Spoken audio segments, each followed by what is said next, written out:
What's up, you movie collecting maniacs, and welcome back to the Lucid Nightmare. I'm your host as always, Jay Schatzer, and it is time for another Quickie movie haul video. And we are going through the stack because moving day is fast approaching, and I want to get as many out as I can so I don't have to separate so much from the regular collection and get it all mixed up and not know where the hell I left off. But let's jump into it. But first, I want to give you a little weird story that happened to me this week. It's not cheerful. It's a really messed up story. But on Wednesday, I actually was beach glass collecting because that's kind of a hobby of mine. I go along the beach of Lake Erie and kind of find cool stuff. And what I came across on Wednesday morning was a dead body. So it was really weird, really surreal. I've had kind of ups and downs dealing with it because the person was missing since Sunday and must have been there for a couple days, and it was just kind of weird seeing all the information on Facebook, and I kind of was following the missing persons thing for the couple days that it was going on and kind of had a sixth sense that I was going to find this person at the beach, but ended up finding her and called the 911 and showed the police what I found and kind of went from there. So like I said, it was been a weird week in general of just up and down dealing with that. But enough of that. Let's move on to the movie collecting. I just want to give you a little personal look into what my life is like. It's a shit show, probably most often than not. But let's move it on to the first movie, and it's a movie I don't know anything about. I believe it's got giallo elements to it. It does have an Italian director, or a Swedish filmmaker, I mean. But it is produced, I think it has something to do, well, Dino De Laurentiis produces it, but it is actually filmed by Ingmar Bergman, horrible with names, but it is The Serpent's Egg, and it just looks like an interesting thriller, where I know a little bit of the summary is this man is trying to find out what happened to his brother. His brother died, and he's kind of following the footsteps of what happened and kind of gets tangled up in a kind of intricate plot. But it's got David Carradine in it and Liv Ullmann, and it just always intrigued me, and I always kind of wanted to know more about it. And this is the Arrow Academy, I believe it is. Yeah, Arrow Academy release, but don't know much about it, but I've heard pretty good things. Know it's at least a decent thriller, so looking forward to checking out and see what it's all about. But first time in the collection, and yeah, I'll have to give it a watch and see what it's all about. Well, let's move on to a movie I actually did watch but fell asleep in, so I don't really know too much about it. I think it was on a Monday movie night, and it was interesting to say the least. But it is an Italian Jaws ripoff flick. I love those, and it's directed by Lamberto Bava. And I actually like a lot of Lamberto Bava's stuff. But the movie is, if you haven't guessed it by now, Devilfish. And cool cover.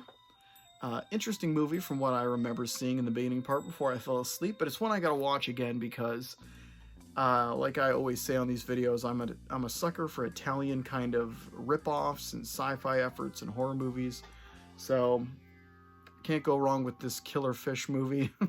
And it probably goes by 8 million other names as well. But Devilfish. Can't wait to actually watch the whole thing. But it's put out by Code Red. They're always reliable with their movies. They always put out some really interesting ones. And whenever I think Code Red, I think of Messiah of Evil, because that was kind of where I found that movie and actually watched that last night. But Devilfish, sink your teeth into pure terror. Why not? I'll check it out someday and maybe do a little review or a feature presentation video or one of those things. But let's move it on to another movie that is a Monday movie night view. This was probably like a few months ago, but it is a pretty famous movie, but it was the first time I watched it when we all sat down and watched it together with my friends. It is Road Games with Jamie Lee Curtis and with Stacy Keach. It's pretty much just a Australian set movie where Jamie Lee Curtis is hitchhiking through here and kind of gets picked up by Stacy Keach, and there is just a crazy killer out there kind of tormenting them and following them and just pretty much being a nuisance. But it's different than what I thought it was going to be when I actually sat down and watched it. It's not really a straight horror movie. It's more just kind of like a thriller. Just a lot of weird characters in it. I mean, that's pretty much on par for any kind of Australian movie around that time. They always had the craziest characters, but Road Game's definitely an interesting film. I don't think it's as great as its kind of name carries throughout the cult classic kind of world, but really cool production, and I dug it. Loved the performances, and the locations were really interesting, as most Australian flicks are. But Road Games, fun stuff. Oh, and yeah, we're gonna go see this coming Monday. My friends and I are gonna do Movie Monday night, but it's gonna be a field trip. We're going to the theater and we're gonna watch Thanksgiving. So Eli Roth's Thanksgiving. I'm looking really forward to it. I don't know if it's gonna be as good as his trailer for Thanksgiving that came out with Grindhouse, which I actually watched Grindhouse last night, both Death Proof and Planet Terror. Love Planet Terror to death. Death Proof, love the first half. The second half I cannot stand. I cannot stand the second half of Death Proof. I remember watching it in theaters, just wanting to kill myself watching it. But first half of Death Proof, awesome, really awesome. But Planet Terror is a classic. It's amazing. But on to the next one. Let's keep talking collection movies here. This one's a pretty interesting kind of time travel thriller flick with sci-fi elements and political intrigue. It is The Final Countdown, and we're not talking about Europe's The Final Countdown. This is just a really interesting movie about time travel where these people kind of end up right before the attack on Pearl Harbor, and they're trying to kind of stop it. But there's a lot of kind of naval aspects of this movie, because it's like they're in a what the hell they call it? A carrier? I can't remember. Aircraft carrier? Yeah. But yeah, it's an interesting movie with a decent cast with Kirk Douglas and Martin Sheen and James Ferrantino. But it's been a while since I've seen this. I think the last time I watched it was when Netflix was first a disc-based operation, and I got the disc in the mail, watched it. But remember really loving it, and I've actually never had this in the collection, so this will be the first time it's in the collection. Put out by Blue Underground, used to be the juggernaut of kind of cult classic flicks. But yeah, The Final Countdown. Hell yeah. And I didn't say that, oh shit. I didn't say that Road Games was put out by Scream Factory. That was their release. I dropped Devilfish. I'm so embarrassed. But let's move on to the next movie. It is this one looks ridiculous. I'm actually looking forward to checking this one out. I don't really know anything about it, but it looks really sleazy, really weird, kind of a comedy satire, I guess. It is, I don't even know if this is the full title, Dirty O'Neill, The Love Life of a Cop. Just looks delightful, but very weird looking flick. And this one was put out by Kino Lorber. I picked it up in one of the sales a while ago. But it just looks fun, and I figured I'd pick it up. Don't know anything about it, so I don't even know if I'm going to waste any time just trying to go into any kind of detail on it. Know nothing about it, but it does look completely outrageous. And first time in the collection. I don't even know if it was released anywhere else. It seems too ridiculous to be real. But let's move it on to a movie I know nothing about as well. This will be a first time in the collection, and just a first time I've ever really heard of it. Looks like it's kind of like a low budget slasher movie, but really low budget. And I've never really heard of it until I picked it up. It's called Victims! Exclamation point. So Victims. Yeah, just looks like these women are being followed by a crazed killer. Just looks ridiculous. But I have no idea. This is literally a blind buy, and it's put out by Slasher Video, and I don't know if I own any of Slasher Videos, but it's also an Olive. Maybe it's not. I don't know what this is. Slasher Video and Martini release or something. No clue. I don't know about this label, but we'll see. We'll see how the transfer is on the film and what it all looks like. But I was always interested by the cover, and can't go wrong with a slasher film, but sometimes you can when it's really low budget. So I am really playing Russian roulette with this one. But first time in the collection, see what happens. Let's move it on to something completely different, a little Japanese animation. This is one of the more modern ones that came out. This was in theaters. I was going to see it with my daughter, but we kind of never got around to it.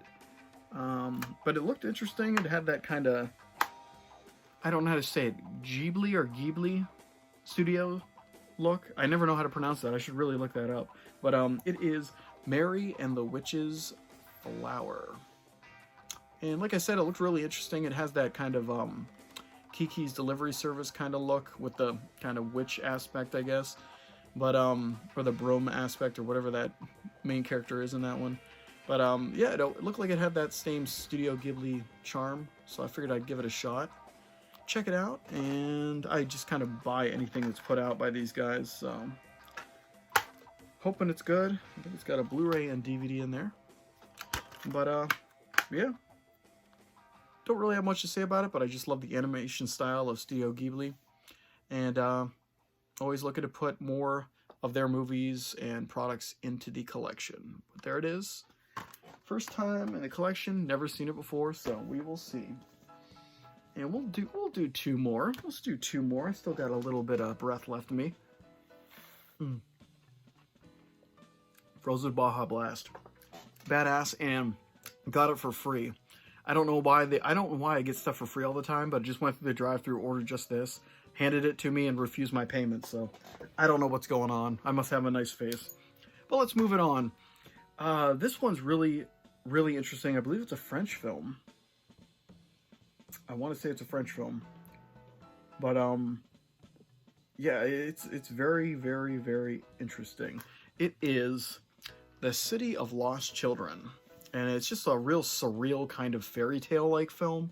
I've always wanted to sit down and watch it, but never really... the stars never aligned when I wanted to check it out. So this is the 20th anniversary edition of it. And yeah, I know the director has got a lot of kind of this similar tone and feel and atmosphere to all his films. But yeah, just looks pretty cool, and I've always wanted to check it out, but haven't gotten a chance, and don't really have much to say about it since I haven't watched it. But yeah, The City of Lost Children, a film by Junette and Caro. But there you go. There you go, for what it's worth. Now, last but definitely not least is a movie that I've been wanting to watch for a very long time, just because it has probably one of the most beautiful actresses in the world in it, Bond girl, former Bond girl. And I don't know if it's a crime giallo film or thriller or what, but it just looked very interesting from the trailer, and I was always intrigued to pick it up. Finally picked it up, and Olive Films put this one out, and Olive Films is probably like guaranteed to be a good experience, so I always kind of pick up their releases. And this one is A Black Veil for Lisa, and what's her name? Luciana Paluzzi is the former Bond girl that's in this one. I believe she was in, I can't remember which one she was in. She was pleasing. But yeah, this one looks pretty awesome. Really cool. Don't really know much about it outside of when I first kind of did research on it years and years ago. And I kind of forgot most of what I learned. But finally eventually got it in the collection, so now I get to relearn it all over again and check it out. But definitely looks like very interesting from the trailer and the images and just the cast. So looking forward to checking that out. But I think I'm going to round that video out with those ones. And not too bad. Nice little chunk of stuff. But good stuff. And yeah, things are just, life's crazy, and like I said, finding that thing on Wednesday was a little off-putting and strange, but that's, I'm used to weird stuff like that, so it kind of rolls off me after a few days. But yeah, channel is kicking, I guess. I'm putting more stuff on Rumble just because it's becoming more and more of a hassle. I can't even remember what they hassled me on some ridiculous video that I couldn't get it monetized.